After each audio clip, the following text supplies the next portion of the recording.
Let's bring in Chris Carr, Attorney General for the state of Georgia.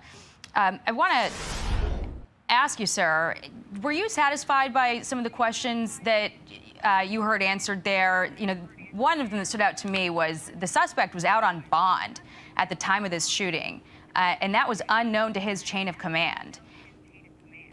Were you satisfied with the answers that you got on that? I am, and let me just start by saying, you know, I thought the Secretary and the General did an outstanding job. This was tragic and heartbreaking, and Georgia has a long and proud history with our military men and women, with all the different installations that we have. So when they're hurting, we're hurting. So our hearts, our thoughts, and our prayers go out to them. There's a lot of questions to still be answered in this. The General and the Secretary said that this investigation is ongoing, and I'm sure that's one of the questions that will be answered. But one thing I know for sure, Jackie, is this. Mentally healthy people don't pick up guns and shoot other human beings. Now, whether that's on military bases, whether that's in schools, whether that's at malls or office buildings.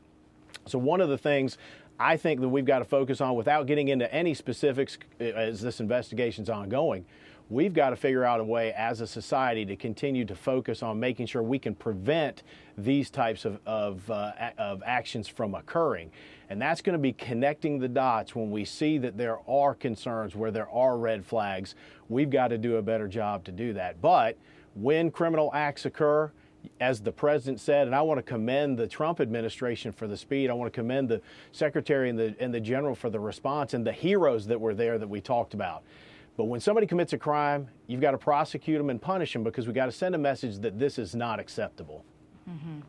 And certainly take your point about making sure that our service members are supported. It's so important. But there's also a piece in the New York Times this morning. They interviewed the father of this suspect. He said that he had not noticed any behavioral changes recently, didn't understand why his son may have carried this out. But he did mention that there was a complaint that the suspect had made to family members about racism he was experiencing on the base, and that he'd been seeking a transfer. Had that risen to your awareness? Is that something that might be a factor in this investigation? That's not something that came to our attention, but I do think that is what the military will investigate. But the other thing that his father mentioned, it's why I brought up the mental health piece, is he mentioned that he'd been depressed. Now, again, that will be something I'm sure that will be investigated.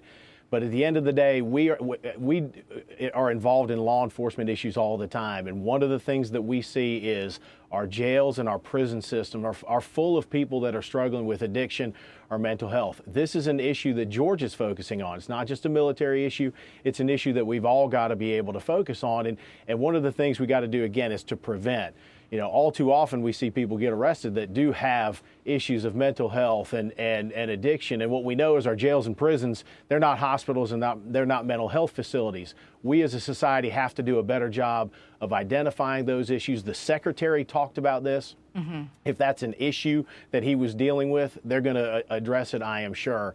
But again, mentally healthy people don't pick up guns and shoot other human beings. Attorney General Chris Carr, thank you very much for joining us this morning. Appreciate it. Thank you. Hey everyone, I'm Emily Campagno. Catch me and my co-hosts Harris Faulkner and Kaylee McEnany on Outnumbered every weekday at 12 p.m. Eastern, or set your DVR. Also, don't forget to subscribe to the Fox News YouTube page for daily highlights.